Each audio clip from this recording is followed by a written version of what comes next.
Vamos a empezar entonces. Hoy vamos a ver lo que es el módulo de músculo esquelético.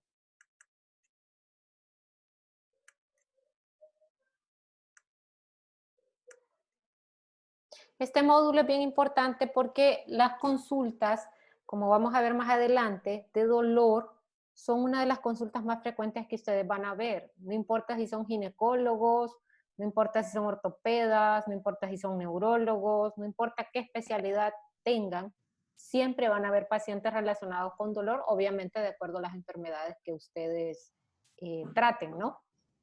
Entonces, por ejemplo, en la epidemiología se ha visto que el dolor representa el 20% de todas las consultas.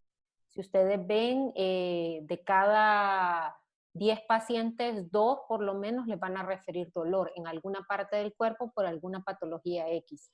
Esto tiene un costo aproximado de 20 billones de dólares en Estados Unidos en este estudio que hicieron, porque eso no solamente recae en la atención, sino que también recae en el uso de lo que son los analgésicos, ¿no? Hay que prescribir analgésicos, y los analgésicos generalmente con una sola dosis no mejora el paciente, entonces requiere mayor cantidad. Y es una de las causas más comunes de discapacidad e incapacidad laboral. Esto es bien importante porque la discapacidad hablamos de algo permanente, ¿no? Algo donde el paciente va a tener una limitación funcional, dependiendo obviamente de cuál sea, que le va a impactar en su calidad de vida, como por ejemplo si yo tengo artritis y ya no puedo barrer, o tengo artritis y ya no puedo lavar ropa, o tengo dolor de cabeza y ya no pude ir a trabajar ese día y pasé en cama. Esas incapacidades laborales jóvenes tienen un impacto también en el que el patrono decida o no continuar conmigo, porque la ventaja de trabajar en el Seguro Social es que uno ve que, si bien es cierto, hay empleados de la parte institucional gubernamental, la mayoría de los asegurados, una gran cantidad, no son institucionales gubernamentales, son de la empresa privada. Y la empresa privada, jóvenes, es en este país, lastimosamente actualmente, muy cruel, en el sentido de que si un asegurado, un empleado, pues para ellos, asegurado para mí, está con mucha incapacidad o tiene una limitación para ejercer su trabajo de forma efectiva, entonces ellos no se la complican y simplemente lo despiden y buscan a otro empleado con las características. Si ustedes, no sé si recuerdan, que hace unos años, como 2, 3 años, Ficosa dijo que iba a contratar 200 empleados. Cuando yo vi la noticia, yo quedé impactada de ver cómo más de 5,000 personas que daban la vuelta por todo Diunsa, me acuerdo, iban a dar a la pedagógica, prácticamente dieron vuelta a la manzana por 200 puestos, más de 5,000 personas, y ahí cuando las entrevistaban, me acuerdo que habían universitarios, gente con secundaria completa, gente con solo primaria completa, pero ahí habían ingenieros, licenciados, y todos estaban desesperados por tener, aunque sea un empleo de lo que sea.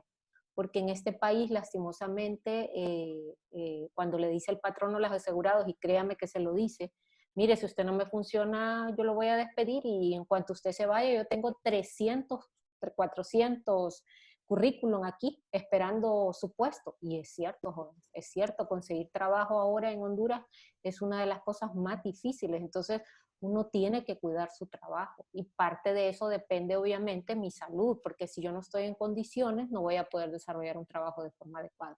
Entonces, la incapacidad laboral se ha convertido en un arma de doble filo, porque si bien es cierto, yo digo, estoy en mi casa, estoy descansando y me van a pagar el 100% de mi salario de esos días, también es cierto que pongo en peligro mi trabajo y el patrono simplemente busca a otro empleado y no se complica la vida. Continuando, por ejemplo, este estudio que hicieron en pacientes con dolor, se vio que la edad promedio de los pacientes que se entrevistaron ese día eran de 59 años. El sexo, la mayoría eran las mujeres, casi un 60%.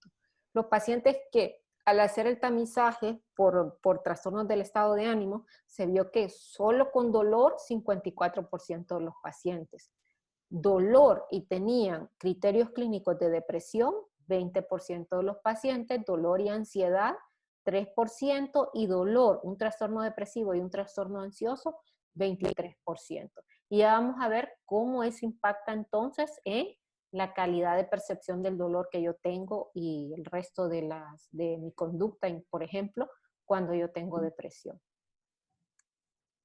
Las teorías psicológicas hablan de que por qué de repente tiene mi personalidad, mis mecanismos de afrontamiento, mis mecanismos de defensa, todo lo que ustedes quieran, tiene impacto en la hora en que yo tengo dolor, porque ustedes van a ser los expertos, de repente van a ver el ginecólogo, como ya me ha tocado a mí, cuántas cesáreas no ha hecho, ¿no? A cuántas mujeres no le retira o vela a los 40 días que ya está bien esa cesárea, pero cuántas pacientes he visto yo que tienen 2, 3 meses de haber sido la cesárea y siguen refiriendo que no aguantan el dolor, que no pueden caminar, y entonces es ahí donde el ginecología se pregunta, ¿pero por qué? Si ya pasó el tiempo, esa herida ya está sana, no tiene por qué haber ese grado de dolor y de limitación funcional.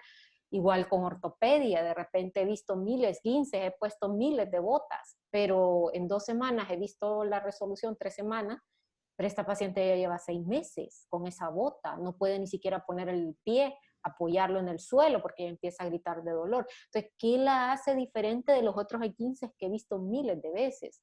O esa paciente con dolor de cabeza, ¿cuántas migrañas no he visto en mi vida como neurólogo? Pero de repente esa paciente no mejora con ningún analgésico. Entonces, eso hace preguntarme qué pasó con esa paciente que es diferente al resto, y así en cada una de las especialidades. Entonces, las teorías psicológicas hablan de que el paciente puede tener lo que nosotros le llamamos catastrofización, que tiene varios componentes. La primera es la rumiación, ¿no? Doctora, ¿Sí? doctora, disculpe, fíjese que dicen los compañeros que les tira error el link, que no pueden entrar, si se los puede mandar otra vez usted, porque yo se los mando y aún así no pueden entrar. Permítame, ya lo vamos a ver. Ay.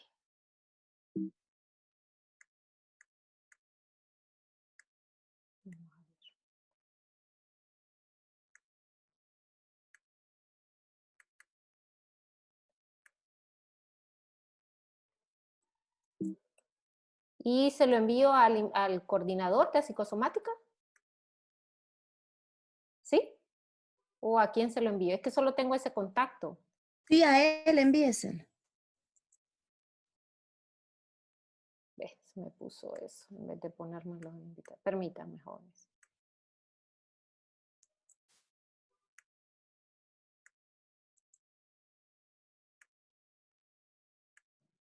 Díganle que pruebe.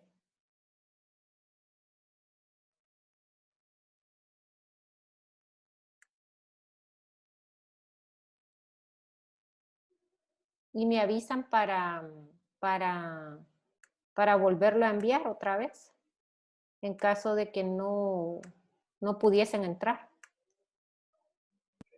Doctora, pero es que creo que con la nueva actualización usted tiene que permitirles la entrada a la videoconferencia. Ah, permítame entonces. Permítame. Ah, sí, aquí está, es cierto, tienen razón. Admitir todo le voy a poner. Entonces, si alguien más quiere entrar, que me avisen nada más para detenernos un momentito y volver a admitir.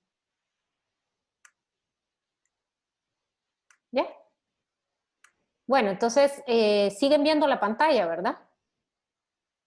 ¿Sí? Sí. Sí, doctora. Entonces, continuando con qué es catastrofización, ¿no? ¿Qué es lo que pasa que este paciente tiene una exacerbación, una génesis o un mantenimiento del dolor que no es normal, en el sentido de que ustedes como expertos han visto miles de casos de cada una de las patologías, dependiendo de qué especialidad estudien, y de repente este caso resulta ser diferente. Entonces, rumiación es cuando el paciente pasa pensando en lo mismo, son pensamientos repetitivos que tiene. Yo solamente paso pensando en mi dolor, en dolor, en dolor, en dolor. Eso es lo único prácticamente que mi pensamiento tiene. Magnificación, ¿por qué? Porque de repente mi grado umbral de tolerancia al dolor es diferente en cada persona. Hay personas que aún con la sensación de dolor no se limitan y tratan de hacer en la medida de posible todo lo de su vida cotidiana, ¿no? Pero hay pacientes que con un mínimo estímulo magnifican ese grado de dolor. Y la otra es indefensión. No sé si ustedes han escuchado de varios experimentos, generalmente los hacen con animales, donde de repente ustedes tienen un grupo de animales y cada vez que pasa una raya, un límite, perdón, entonces hay un estímulo de dolor. Entonces, de repente van a ver nuevos animales que todos los que están ahí, eran 10, por ejemplo, y todos los 10 intentaron y recibieron cargas de dolor en formas repetidas. Va a haber un punto donde esos 10 no lo van a volver a intentar. Van a ustedes a colocar con los días 5 animales nuevos, los cuales cuando intenten rebasar ese límite, ya van a ver ustedes quitado ese rango de dolor y van a pasar normal. Y aún viendo esos otros 10 animales primeros, que esos 5 pasaron sin ningún problema, no lo van a volver a intentar. Entonces ese esquema se llama indefensión, porque a veces nos preguntamos, bueno, esa señora, ¿cómo es posible de que el esposo la golpeaba y pasaron los años y la siguió golpeando? Porque ella ya tiene un esquema de indefensión, o sea, ella no encuentra, al principio probablemente intentó escapar de esa situación de violencia doméstica, pero llega a un punto por ese esquema de indefensión cuando no lo logró, que después simplemente lo deja de intentar. Entonces, en los pacientes con catastrofización llegan a ese grado Disculpe, también. doctora, hay personas que necesitan entrar, me mencionan. Sí, permita. Llegan a ese grado de... Pero no me aparecen. Vamos a volver a darle. Ahí sí ya. Entonces, esas personas, ustedes le van a dar nuevos esquemas de tratamiento de dolor, por así decirlo, y ustedes van a ver que esas personas no mejoran con ninguno de los nuevos analgésicos de las modalidades que ustedes le van a dar. La otra es la hipervigilancia, ¿no? Que la misma palabra lo dice. El paciente pasa hipervigilante.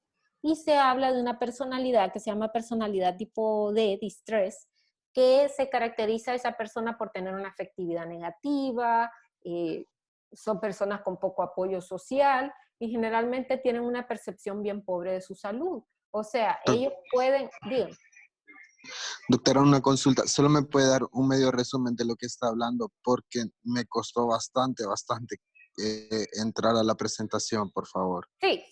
Bueno, Muchas gracias. el módulo de hoy es módulo de musculoesquelético, ¿no? Está relacionado más que todo con dolor.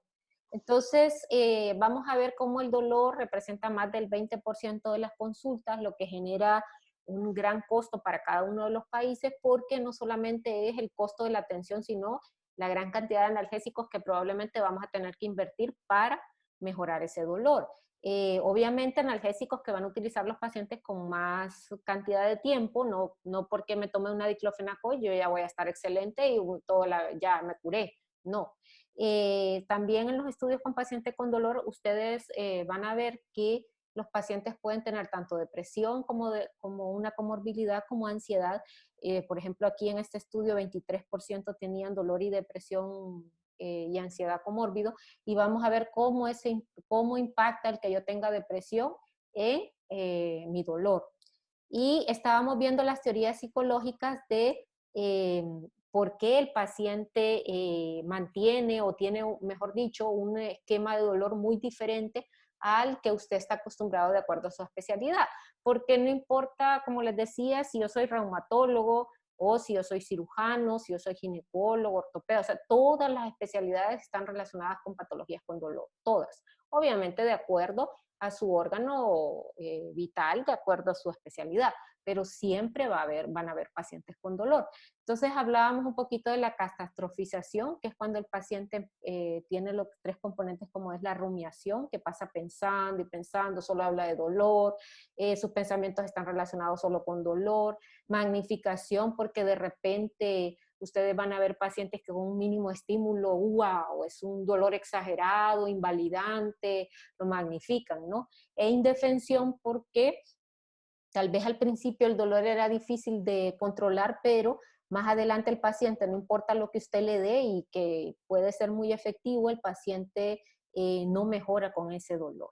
Son pacientes hipervigilantes, obviamente al dolor, y son pacientes que pueden tener lo que se le llama personalidad tipo D, que son personas que manifiestan afectividad negativa, son personas con pobre apoyo social y tienen una percepción pobre de la salud. ¿Qué es esto de percepción pobre de la salud? Como por ejemplo que yo venga y les diga con una paciente, ¿no? Que anduvo detrás de mí porque tenía el colesterol, los triglicéridos elevados y me dijo que en cualquier momento se iba a morir y que tenía que incapacitarla. Y le digo, pero usted sabe cuántas personas tienen colesterol y triglicéridos elevados en el Seguro Social. Eso no es una causa de incapacidad, pero ella lo veía como que se estaba muriendo, que en cualquier momento le iba a dar un infarto, que ella estaba propensa a tener cualquier enfermedad coronaria y aquello como, y necesito tiempo para poder hacer mi dieta y voy a estar débil en ese tiempo porque voy a tener que comer más verdura. O sea, hay pacientes que con, por así decirlo, enfermedades leves, por así decirlo, tienden a ponerse como que se están muriendo. No sé si me explico. Y son pacientes que dentro de las estrategias o mecanismos de defensa utilizan bastante lo que es la evitación. Una vez una paciente me estaba contando algo que había descubierto de su esposo con respecto a que ella sospechaba una infidelidad y después no volvió a hablar de lo sucedido. Como yo tengo bastante memoria para lo que son las historias, más adelante, y pues obviamente puede ser un estresor para mí como psiquiatra, por la depresión que le pueda dar a la paciente. Entonces le pregunté, ¿verdad? Más adelante con las consultas, porque no me volvió a mencionar nada del asunto. Entonces me dijo, no, nunca más volví a indagar, no, más bien ahora lo evito. Y entonces le pregunté que por qué y me dijo, bueno, si alguien me aconsejó, me dijo que si yo voy a hacer algo con esa información y si voy a tomar decisiones, entonces que averigüe. Pero si no pienso tomar decisiones y más bien solamente voy a ocasionar mi sufrimiento, entonces mejor me hago volteo la cara y no vuelvo a indagar. Entonces con eso me dio a Disculpe, entender, doctora. ¿sí? Es que mencionan si los puede agregar, por favor, a algunos Sí. compañeros. Entonces, con eso ella me dio a entender de que hay pacientes que con creer que evitan, eh, ya ya está todo resuelto, por así decirlo. Entonces, pero la fregada es que la evitación, jóvenes, es un mecanismo de afrontamiento, pero es un mecanismo inadaptativo, porque no, o sea, el afrontar la situación, vaya, como dicen en mi pueblo, el tomar el toro por los cuernos es lo correcto, ¿no? El hecho de que no volvamos a pensar en lo sucedido y creemos que con eso está solucionado, entonces no, porque el paciente lo que hace es que toda situación que le genere estrés o nerviosismo o tensión simplemente trata de evitarla. Hay cosas que vamos a poder evitar, pero hay cosas que lastimosamente no vamos a poder evitar. Entonces se habla de que esas son las teorías psicológicas en estos pacientes que ocasionan que tengan mayor dolor. Entonces vamos a ver las patologías con dolor, ¿no? Las patologías más frecuentes que ustedes van a ver. Hasta, Ajá. doctora, ¿hasta qué punto un paciente que padece de dolores crónicos, hasta qué punto somatiza y hasta qué punto en realidad tiene esa intensidad de dolor? Y es ahí donde el especialista es el que lleva la batuta, no psiquiatría. ¿Por qué? Porque vamos a ver más adelante un trastorno psicosomático que se llama trastorno por dolor. Entonces, ese diagnóstico, si bien es cierto, es un diagnóstico psiquiátrico, pero quien lo evalúa y determina de que tiene trastorno por dolor son las otras especialidades. ¿Por qué? Porque usted de repente, doctor, como ortopeda, va a ver que 1000 esguinces, 1500 esguinces en su vida, de repente lleva 10 años trabajando y ha visto millones de esguinces, entonces, o de repente usted es neurocirujano y los neurocirujanos hacen resonancia de columna cervical y de repente cuántas hernias de columna cervical han visto. Entonces, ya ellos ya saben el tamaño y de tantos casos que han visto, la experiencia clínica de ellos es tan grande que ya saben cuál va a ser el umbral del dolor de acuerdo al tamaño de esa hernia cervical. Pero si de repente ese paciente está, como ya me pasó una vez, que me tocó ver una paciente que tenía una hernia cervical, pero estaba postrada en la cama. Me acuerdo que estaba en un hospital privado y no podía ni mover la cabeza. O sea, estaba como inválida, completamente acostada, sin moverse. Aún sin moverse lloraba del dolor. Le habían colocado ya en el privado antes de que llegara el neurocirujano analgésicos inyectables potentes, inclusive morfina. Entonces, cuando él vio el tamaño me acuerdo en la resonancia, él hizo la asociación de que ese comportamiento de dolor, de acuerdo a la cantidad y el tamaño de la hernia, no concordaba con la clínica del dolor. Entonces es ahí donde ustedes son los que van a decirnos, mandarnos más que todo, pacientes que ustedes van a como clínicos, y nosotros obviamente creemos en su criterio, este paciente no tiene un comportamiento normal, porque yo he visto 1000 migrañas, he visto 1000 esguinces, he visto 1000 hernias cervicales, he visto 1000 posoperados, he visto todo lo que tenga que ver, 1000 artritis, y ese paciente no tiene el comportamiento que yo normalmente veo en el resto de los otros pacientes. Entonces es ahí donde ustedes, y otras cosas que vamos a ver más adelante, van a ustedes sospechar de que el paciente puede tener un dolor de tipo psicosomático. Pero ya lo vamos a ver con más detalle más adelante. Entonces, la artritis reumatoide, ya hablando de patologías con dolor, ¿no? La artritis reumatoide es una de las enfermedades que si el paciente tiene depresión, pues su comportamiento de enfermedad es muy diferente al paciente que no tiene depresión. Entonces, ¿cuáles son estos factores de riesgo que pueden dar que ese 20% de los pacientes tengan depresión? Los pacientes que son solteros, que por su enfermedad, la duración, obviamente del grado de enfermedad que tengan, ¿no? La duración del dolor es mayor que con aquellos que la duración del dolor es menor. Aquellos que tuvieron un inicio más temprano de esa artritis reumatoide comparado con aquellos que ya lo tuvieron ya en mediana edad o tercera edad. Y aquellos que tienen otras comorbilidades aparte de la artritis reumatoide. Entonces, estos pacientes van a presentar de acuerdo obviamente a los factores de riesgo, más probabilidades de tener depresión y se ha visto que hasta en un 20% de los pacientes que asisten a la consulta externa de reumatología presentan dolor. Entonces ahora, ¿qué pasa si yo tengo depresión y tengo artritis reumatoide? Voy a tener mayor exacerbación del dolor, o sea que mi estímulo va a ser menor y mi umbral del dolor va a gritar así, va a ser grande, pues, en el sentido de que va a ser menor y voy a magnificar más el dolor, voy a ocupar más analgésicos, voy a echarle rayos más e insultos al médico tratante, porque es que no crean los pacientes, si uno no tiene esa varita mágica, lo primero que le dicen a uno como psiquiatra, ay, es que ese ortopeda no sirve, ay, es que ese reumatólogo no sirve, es que ese neurólogo no sirve, no me quita el dolor, solo me sabe dar analgésicos que yo hasta me los compro en la pulpería.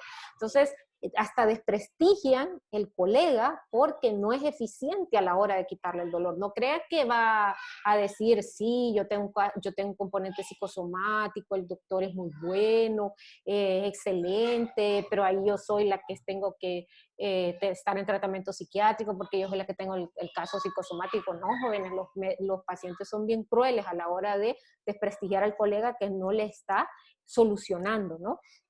Y más cuando se trata de dolor. Entonces voy a utilizar más los servicios médicos. De repente tengo artritis reumatoide y yo veo un paciente allá, fulana María, la veo una vez allá al año que va a la emergencia, pero tengo a Francisca que va casi todas las semanas. Yo cuando la miro digo, ay, no, ya viene doña Francisca. Es un ejemplo que les doy, ¿verdad? Coloquial, de que esa paciente va a utilizar obviamente más los servicios médicos, es una paciente que va a ser más exigente con respecto a las incapacidades y va a ser una paciente con menor calidad de vida, porque va a ser una paciente que aún con dolor, ustedes van a ver pacientes que dicen, no, yo barro a mi ritmo, pero yo barro, yo trapeo, yo salgo, voy caminando así como puedo, pero también van a ver pacientes que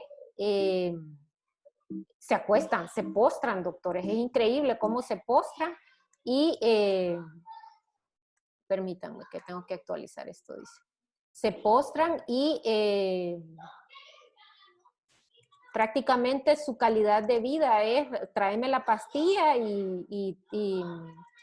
permite que no sé cómo es para actualizar. ¿Alguien que me ayude? Porque aquí dice actualizar. Tengo que volver a meter todos mis datos. ¿Jóvenes? No No aparece sé, nada en la doctora. pantalla, doctor. Sí, ya lo hice con Facebook, ya me acordé que era con Facebook. Entonces tengo que volver a... Ah, es que necesito que quiere que pague. Bueno, si nos quita, entonces voy a volver a mandar otra invitación para que continuemos. De ahí, entonces es un paciente que, como les decía, va a tener menor calidad de vida, ¿no? Va a pasar más acostado, no va a querer hacer ni los oficios domésticos, va a estar mucho más limitado de lo que antes era cuando no tenía dolor. De ahí tenemos lo que es la lumbalgia, ¿no? La lumbalgia, ¿cuántos de nosotros de repente nos ha dolido la espalda? Entonces, ¿cuándo sospechar de que ese paciente con lumbalgia en realidad tiene un componente psicosomático en su dolor? Primero, un antecedente de un trauma menor combinado con un dolor invalidante grave. No sé si, bueno, tal vez ustedes no porque hay mejores condiciones, pero en mis tiempos de estudio, hace muchos años, era más común encontrar esas sillas de la universidad, de que de repente usted se sentaba y ¡fum!, daba hasta abajo, ¿no? Ese es un dolor, por así decirlo, que es un dolor con un trauma menor. Pero de repente yo me río y me levanto y sigo caminando, o me siento en otra silla, fue un trauma menor, obviamente sin ninguna secuela. Pero si yo me caí de esa silla y les digo que ahora no puedo caminar y ando en silla de ruedas, entonces es ahí donde ustedes van a decir, pero es que no hubo fractura, no fue un trauma grande, o sea, no va a concordar para ustedes como médicos tratantes el trauma menor combinado con el dolor invalidante grave. La otra es el dolor no sigue una distribución neuroanatómica normal. ¿Por qué? Porque existen los dermatomas, ¿no? Entonces así debe de seguirse lo que es las líneas de dolor. Y si de repente ustedes miran que el paciente no sigue una distribución neuroanatómica, que esta varía, de repente le dicen a uno en la consulta, es que fíjese que me duele este pedacito, y después se me pasó a este otro lado con este otro pedacito, y de ahí me duele este otro pedacito, y hasta le circundan el pedacito con los dedos, haciéndole como una rueda de las partes donde les duele. Entonces es ahí donde ustedes van a decir, no, pero es que no es así que se debe de presentar el dolor. La otra es la reacción al dolor es emocionalmente desproporcionada. O sea, cuando yo hablo de que una reacción al dolor es emocionalmente desproporcionada, cuando de repente yo tengo derecho a llorar, no me está doliendo, yo llego con lágrimas en los ojos, pero yo no voy gritando, yo no voy haciendo aquel gran escándalo y tampoco voy con una gran depresión porque me dolió, tuve un esguince y desde ahí estoy sumamente deprimida. O sea, la reacción emocional es demasiado, como les digo, ansiosa o depresiva o inclusive histriónica, dependiendo de mi personalidad, obviamente, comparado con la reacción que debería de tener en los miles de pacientes que yo he visto como especialista de esa área. Me refiero a las diferentes especialidades, ¿no? Empieza también coincidiendo con un estrés psicológico, porque de repente llega esa migraña y me da por preguntarle, al ver que no tiene un comportamiento normal esa migraña, y le pregunto, ¿y qué ha pasado algo días antes de que le sucediera eso de la migraña? Y de repente la paciente le cuenta a usted de que el esposo le pidió divorcio, o de repente le dice que la despidieron del trabajo, o como me pasó con una paciente de neurología, ella denunció a la jefa por abuso de autoridad y de ahí la jefa la denunció al día siguiente por abuso de autoridad de ella. Y como le dijo la entidad de que iba a evaluar el caso, o la despedían a una o la despedían a la otra. ¿Y qué creen que es lo primero que uno piensa cuando es empleado y denuncia a su jefe? Que van a despedirlo a uno como empleado, no que van a despedir al jefe. Entonces, esos jóvenes estaba ocasionando en ella esa migraña que no mejoraba con ningún analgésico. Entonces, el interrogar si ha pasado algo, ha habido alguna cosa que ha sucedido previo a lo que es la lumbalgia, ese dolor, entonces no solo la lumbalgia, ayuda a tener una idea si hay algún estresor psicológico que haya ocasionado el debut de lo que es ese dolor. De ahí tenemos la famosa fibromialgia, ¿no? La fibromialgia, creo que ustedes no la ven en medicina interna, pero es una enfermedad donde tiene uno que hacerle digitopresión al médico en 18 puntos dolorosos. Entonces ustedes los van a ver aquí en la diapositiva. Y si de esos 18 puntos al hacer digitopresión, 11 me duelen al hacerlo, entonces yo ya tengo probablemente el diagnóstico de fibromialgia. Es un paciente que vaya, como dicen ellos mismos riéndose, es un paciente que le duele prácticamente todo el cuerpo, todo el cuerpo. Entonces la fibromialgia, si bien es una enfermedad que maneja reumatología, va mucho a psiquiatría porque el estrés es un precipitante.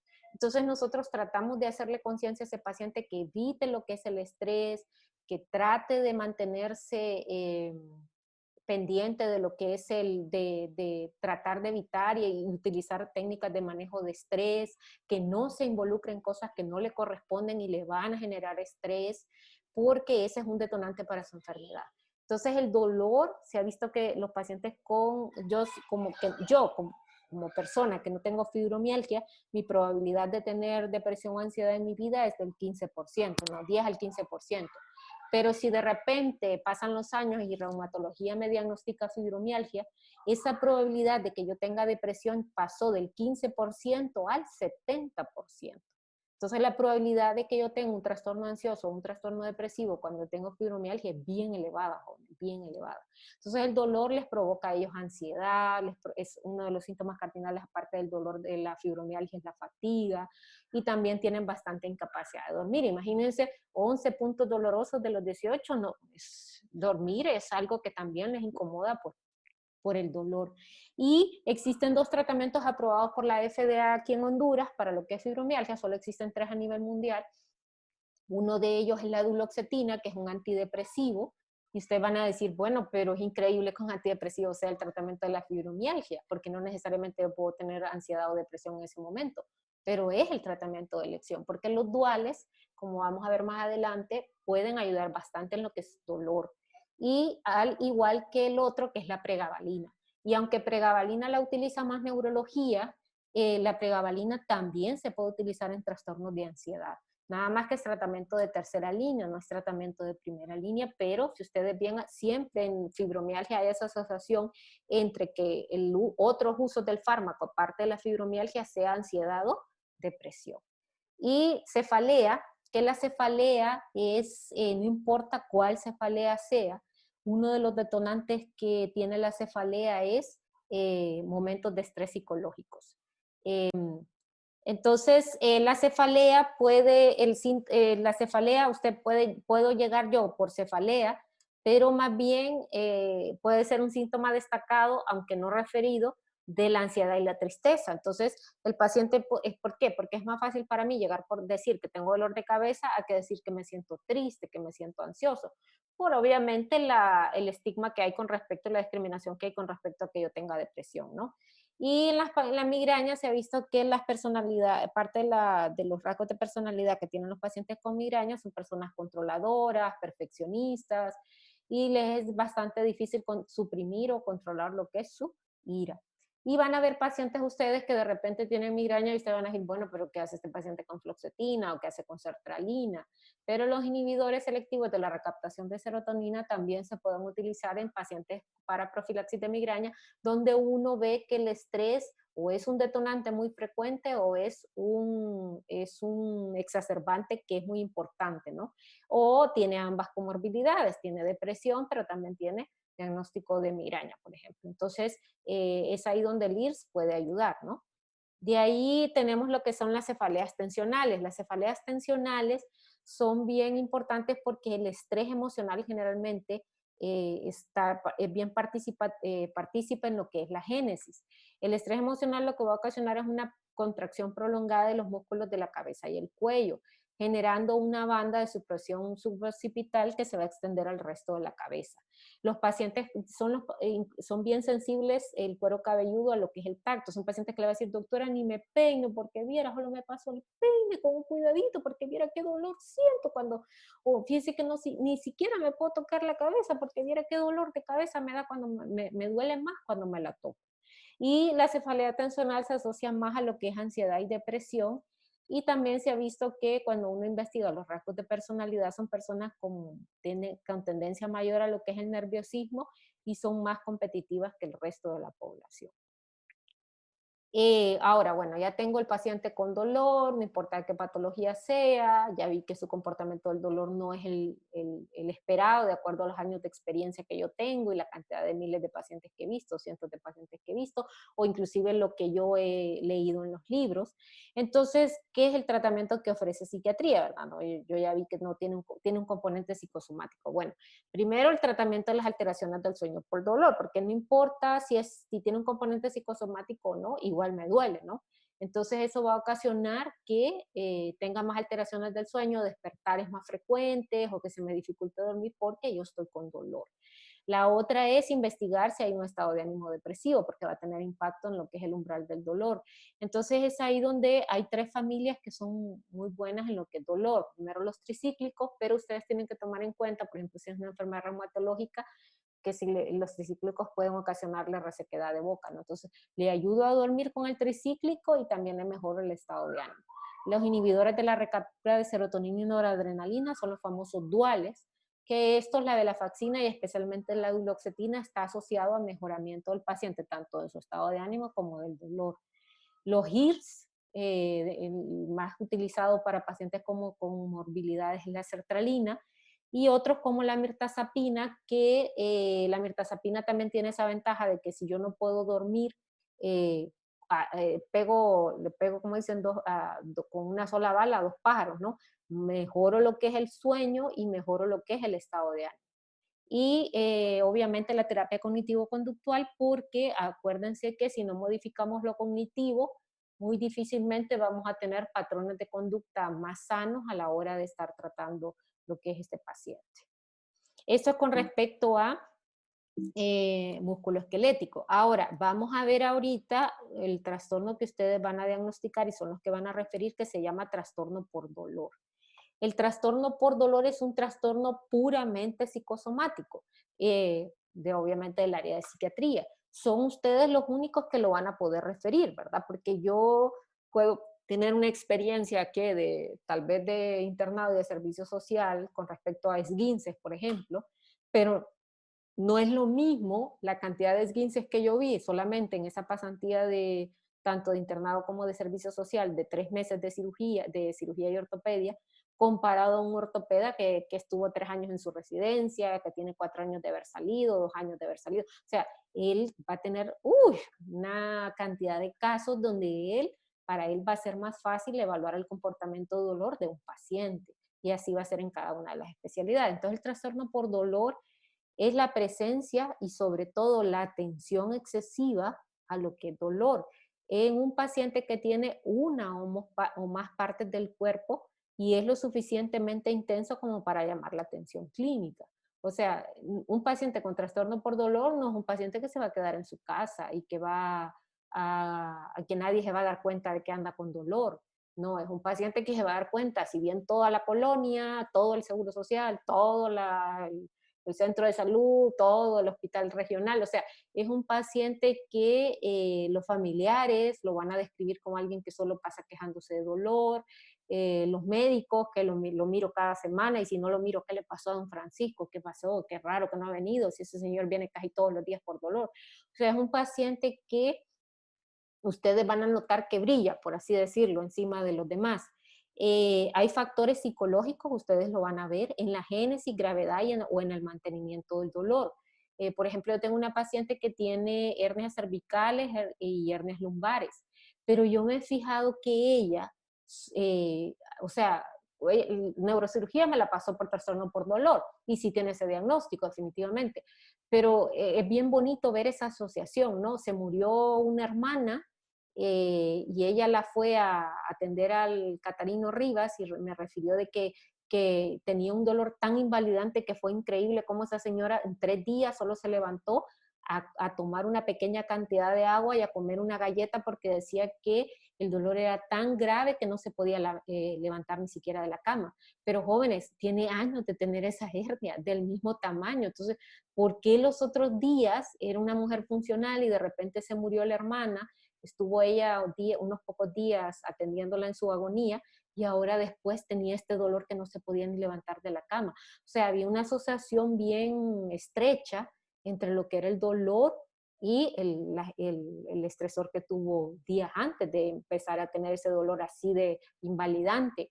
También lo vimos cuando ella, ella tiene solo un hijo y una nieta nada más, y vino la mamá de la nieta y se la llevó a vivir a otro país. Entonces, cuando ella días antes la fue a despedir del aeropuerto, días después, perdón, la fue a despedir del aeropuerto a la nieta, empezó también con otro dolor invalidante grave que tuvo durante varios días, pero ella misma decía que estaba asociado con el duelo de haber perdido a su nieta, en el sentido de que ya no la iba a poder ver y que ya no iba a ser tan fácil la accesibilidad a comunicarse, porque ya iba a depender de la mamá para que le prestara el celular, porque es una niña pequeña. Entonces, el mismo paciente inclusive, si uno lo orienta, puede llegar ellos mismos a hacer esa asociación y eso es lo que uno pretende. La prevalencia de trastornos por dolor es del 5 al 12%, ¿verdad? Porque ahí depende de las otras especialidades. Son ellos los que detectan, ven la normalidad y son los que refieren a psiquiatría para determinar si en realidad o no se existe esa sospecha diagnóstica, ¿verdad? Trastorno por dolor. Y el dolor crónico parece ser el tipo de dolor que más se asocia con los trastornos depresivos, a diferencia del dolor agudo. Doctora, ¿Sí? dice una compañera que sí puede dar la autorización para entrar. Sí, ya lo hago. Ok, gracias. De ahí tenemos los factores de la etiología, porque la etiología es bien interesante, jóvenes, el ver por qué estos pacientes tienen más dolor a diferencia de los otros pacientes. Y es ahí donde ustedes van a ver, por ejemplo, que dentro de los factores psicodinámicos, el dolor viene a ser la expresión simbólica de un conflicto intrapsíquico que yo tengo. O sea, el dolor se convierte como en trasladar yo mi situación estresante que para mí es grave y sin solución, y desplazo esa energía vital, por así decirlo, ese pensamiento, ese, ese estresor tan grande para mí en algo más, ¿cómo les digo? Más tolerable, que se llama dolor, entre comillas. La otra es la lexitimia, que son los pacientes que tienen ese bloqueo para poder expresar sus emociones, reconocerlas, y entonces son los pacientes que más síntomas físicos tienen, porque como les digo, la energía se transforma, ¿no? Si yo no resuelvo un conflicto intrapsíquico, el cuerpo lo hace a través de lo que es la presencia de síntomas físicos. Hay personas que consideran inconscientemente el dolor emocional como una debilidad, y no solo el dolor emocional, en países como Latinoamérica, el dolor físico. Tengo dos gemelitos, uno se llama Ana y uno se llama Mario, tienen 4 añitos y de repente se me caen. Vengo yo y a Ana, ¿qué es lo que hago normalmente con Ana? Empiezo a chinearla, a sobarla, mi niña, pobrecito, cómo se me cayó. Pero ¿qué pasa con Mario? Ajá, Mario, ¿qué es eso? Las niñas son las que lloran, los niños no lloran. O sea, desde ahí está ya uno dictando como una directriz de que el azul es para los niños, el rosado es para las niñas lloran, los niños cuidadito, ¿verdad? Y si de repente usted tiene un compañero de medicina que de repente la compañera perdió a su novio, malvado, ingrato, a ver qué cosa tan horrible le hizo, y entonces usted la está consolando, no lo mira el resto del grupo como algo anormal. Pero de repente viene Mario, ya es estudiante de medicina, ya está grande, y le empieza a decir a los compañeros, no, es que mira, que me dejó fulana, y vieras, lo paso triste, paso llorando, qué culerada voy, ¿qué es eso? ¿De cuándo es?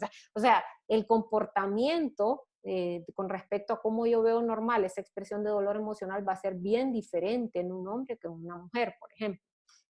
La expiación de un pecado percibido, una culpa, una agresividad reprimida, también porque me sucedió algo cuando yo hice tal cosa cuando yo era joven, entonces de repente el dolor viene a ser como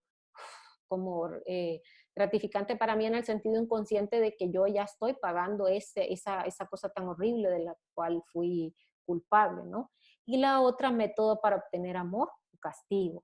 A veces los familiares se quejan, pero a veces el paciente es la única manera en que le pelan, como dicen en mi pueblo. O sea, no hay manera a veces de que un hijo, un esposo, un hermano, de repente, si no es que se está muriendo uno del dolor, ahí es que lo van a ver para ver si está vivo o no. Entonces el familiar percibe, el paciente percibe esa tensión, ¿verdad?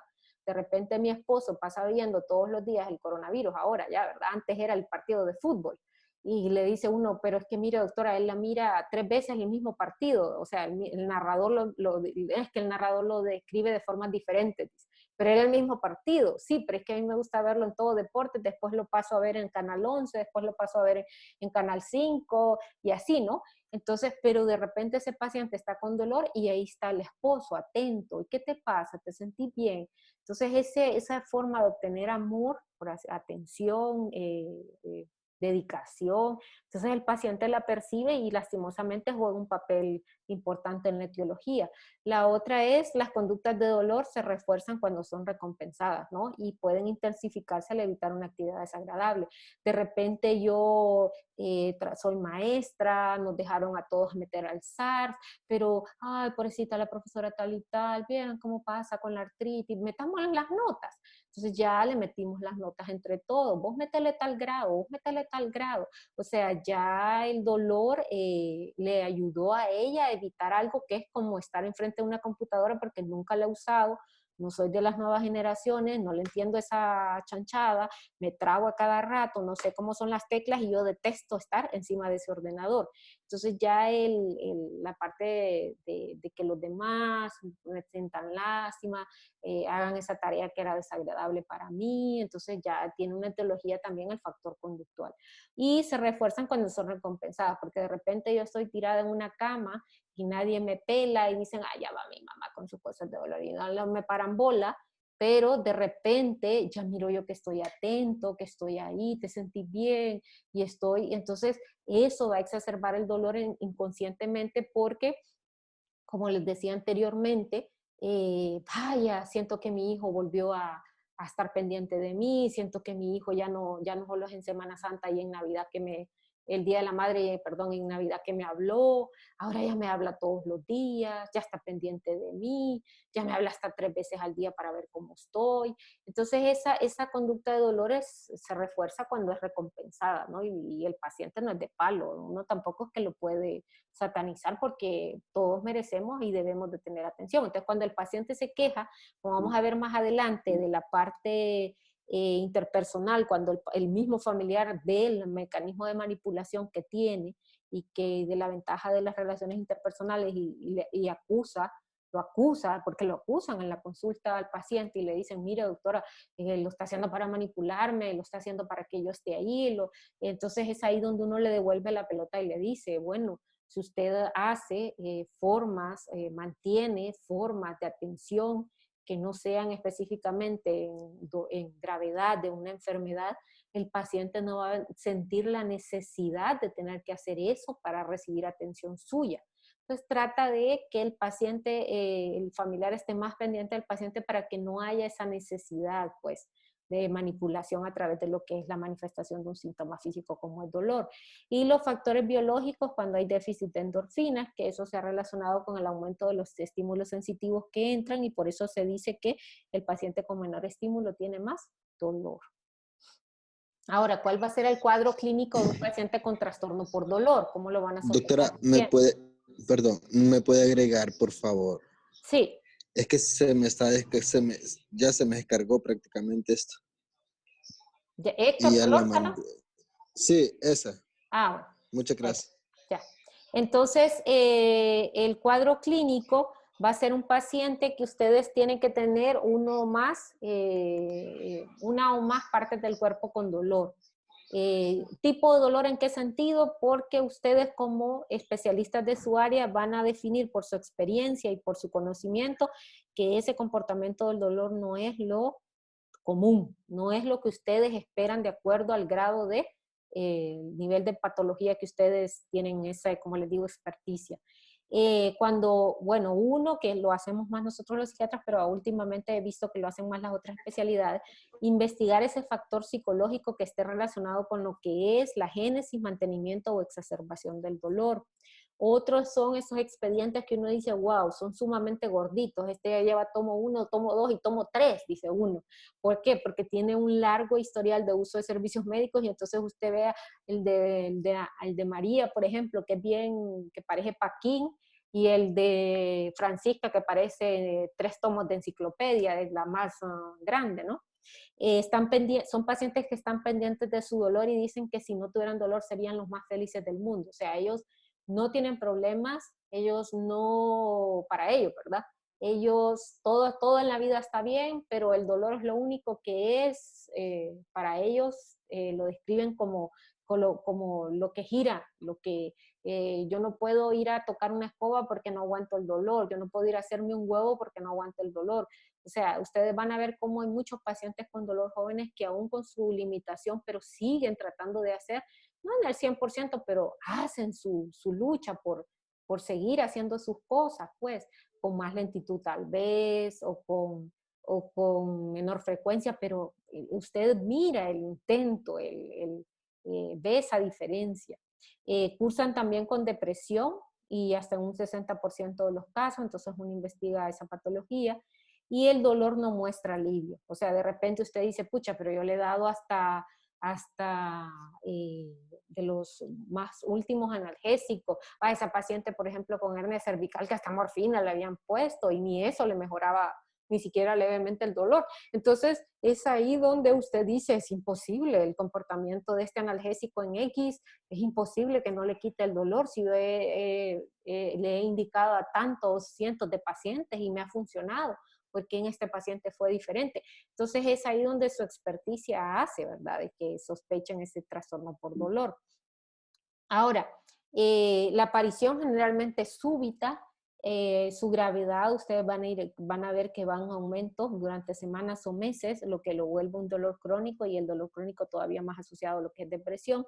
Y es donde su pronóstico es variable porque depende si deciden aceptar o no ir a consulta con un profesional de la salud mental, ¿verdad? Lo que hace un poco difícil, pero ahorita les voy a enseñar más o menos cómo le podrían explicar a ustedes, porque de repente yo tengo dolor, vaya, y usted me dice, bueno, voy a ir al psiquiatra, como que lo primero que el paciente piensa es que este doctor o esta doctora piensa que yo me estoy inventando las cosas, que cree que yo estoy loco, y entonces empieza con un montón de pensamientos no agradables con respecto a la visita de nosotros.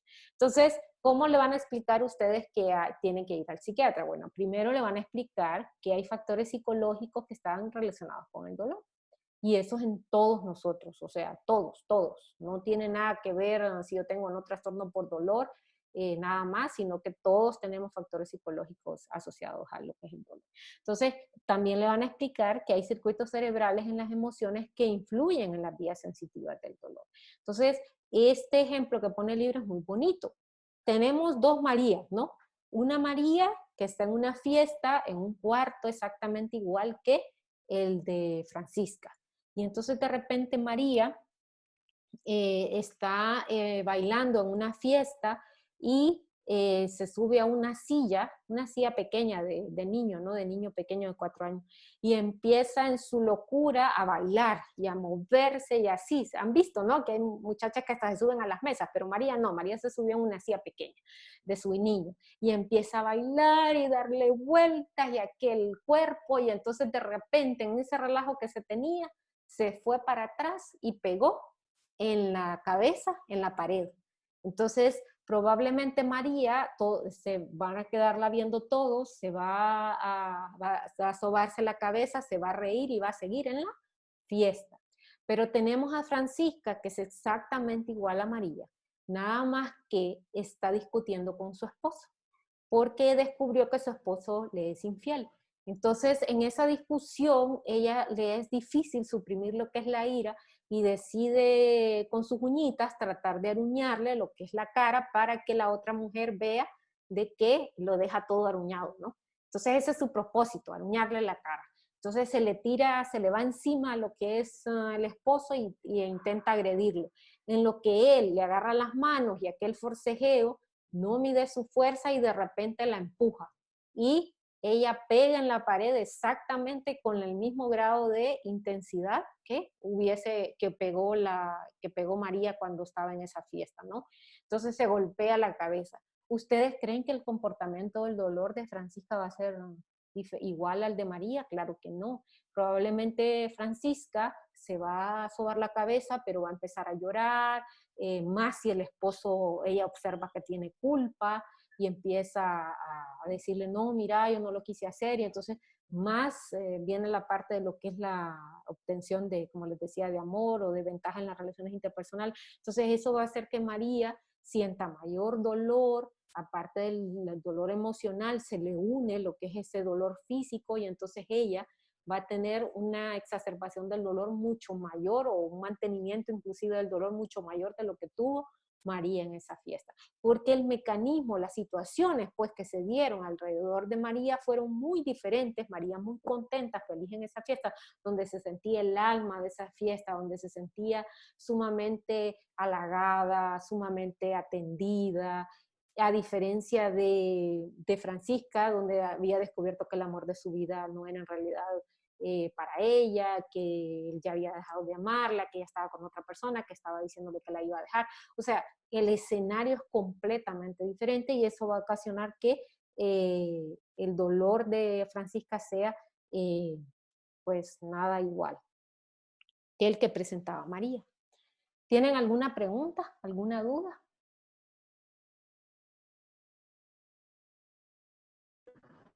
Doctora, Uh-huh. ¿qué pasa cuando normalmente usted dijo que estas personas que padecían de dolor trataban de hacer como barrer, hacer las cosas lento, pero en este caso las personas más bien se exacerban eso, o sea, más bien lo hacen más seguido, lo hacen peor, aún sabiendo que el dolor va a ser peor? Por eso mismo, porque es que usted tiene un estilo de vida, doctor. Usted tiene, ¿cómo le explico? Usted trata de mantener ese estilo de vida. Por ejemplo, le voy a poner el ejemplo, los jubilados a veces llegan a tener enfermedades crónicas donde los hijos los quieren tener en una burbuja y se enfurecen cuando el jubilado trata de seguir haciendo su vida lo más normal posible. Entonces ellos no conciben cómo usted puede hacer algo en contra de su salud, pero en contra de su salud física, pero no en contra de su salud mental. Porque entre más útil yo me siento, yo como en parte psicológica, mejor me siento. En el sentido de que mi salud mental supera en ese caso mi salud física. Eso es bien importante, porque si bien usted, a veces uno como hijo se enfurece o como familiar, pero también hay que ponerse en el zapato del paciente, ¿me entienden? De que la parte psicológica también es importante, no solamente la parte física. Les voy a poner un ejemplo. Yo vi una paciente antes de la pandemia del COVID en el Seguro Social, porque es una señora que nunca había tenido depresión, tiene casi 70 años.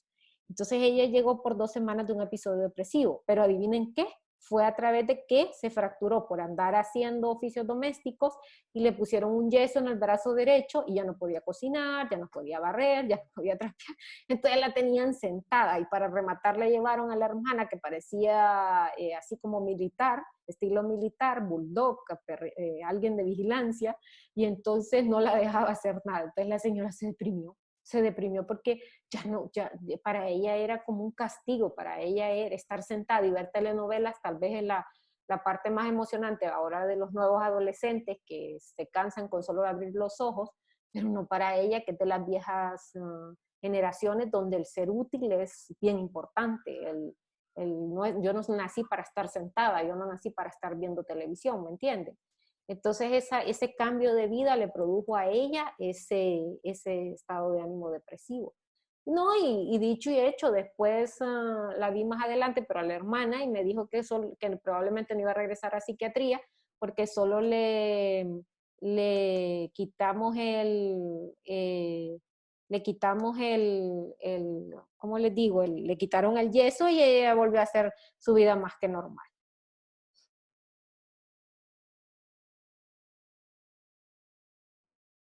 ¿Tienen alguna pregunta o entendí bien y respondí bien a lo que usted en realidad me quería preguntar? Sí.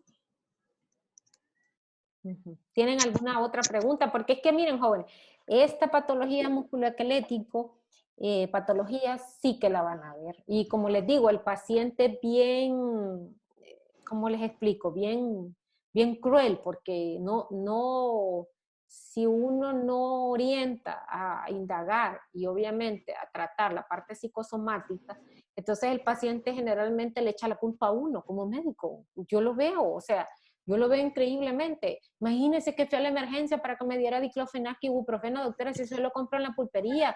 ¿Qué clase de médico es ese? Si eso no sirve para nada. Si eso yo lo puedo ir a comprar a la farmacia. Es un diclofenac, yo me lo he tomado un montón. O sea, tal vez es la indicación ideal para ese paciente, pero el paciente no lo entiende. Simplemente o sirvo o no sirvo. Y así como sirvo ¿cómo le digo? En mi consulta privada vienen y me recomiendan, así también no puedo servir y decirle a todo el que trate de acercarse, uff, el doctor no sirve, aléjese, ni lo quiera Dios, ese doctor no es bueno, mire que no me sirvió para nada. O sea, en esa ventaja o desventaja puedo estar dependiendo si le resolví o no. Recuerden que sus privadas generalmente se generan mucho de la efectividad con que usted trate a un paciente. Entonces, si usted, porque no somos lastimosamente como Dávila Nolasco, en el sentido que no tenemos un programa de televisión, porque ustedes no tienen idea de cuántos pacientes me dicen, no es que fui donde la Dávila Nolasco porque lo vi en la tele. Entonces, la fregada es que no todos vamos a tener programas de televisión. Entonces, la única manera donde me van a conocer a mí es a través de otros pacientes que me han recomendado. Pero si yo no soy eficiente, no me van a recomendar, doctores. Entonces, es bien importante de que ustedes vean el paciente de forma global, no local al ver nada más dolor, sino que tratan de investigar todo lo que está relacionado con dolor para ver si el paciente en realidad tiene un componente psicosomático y nosotros como profesionales de la salud mental les podamos apoyar para que ya no sea culpa de fulano de tal, sino que yo ya diga, no, es que yo ya me he fijado que cada vez que estoy tensa porque tengo una discusión, vaya, con una paciente que me dijo, cada vez que discuto con mi mamá o discuto con mi hijo, yo ya sé que voy a tener migraña, pero ahí ella no le está echando la culpa al médico, ahí ella misma está aceptando que hay una asociación bien evidente entre las discusiones y su presencia de dolor migrañoso. Y así va a ser en todas las especialidades, así es en todas las especialidades. ¿Tienen alguna pregunta?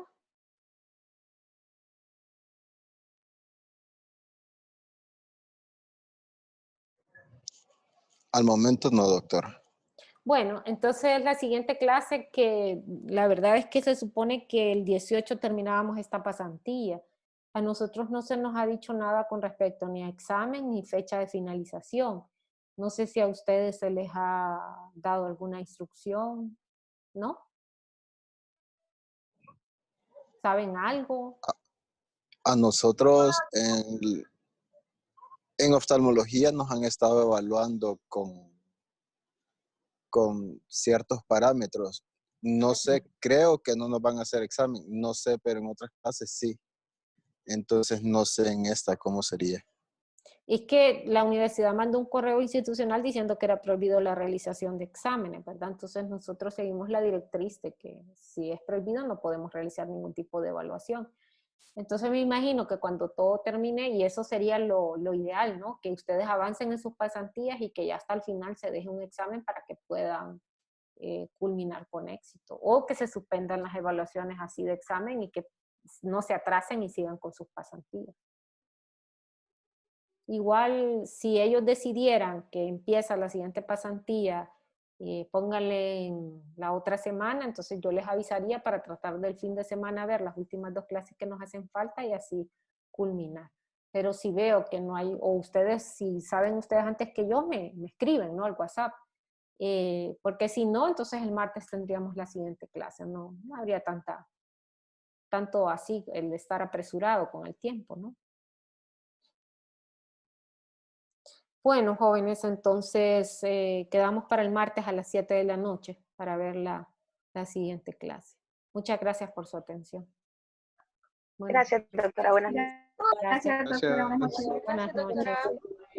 Me voy a quedar por el compañero que pidió que necesitaba hablar conmigo, entonces los demás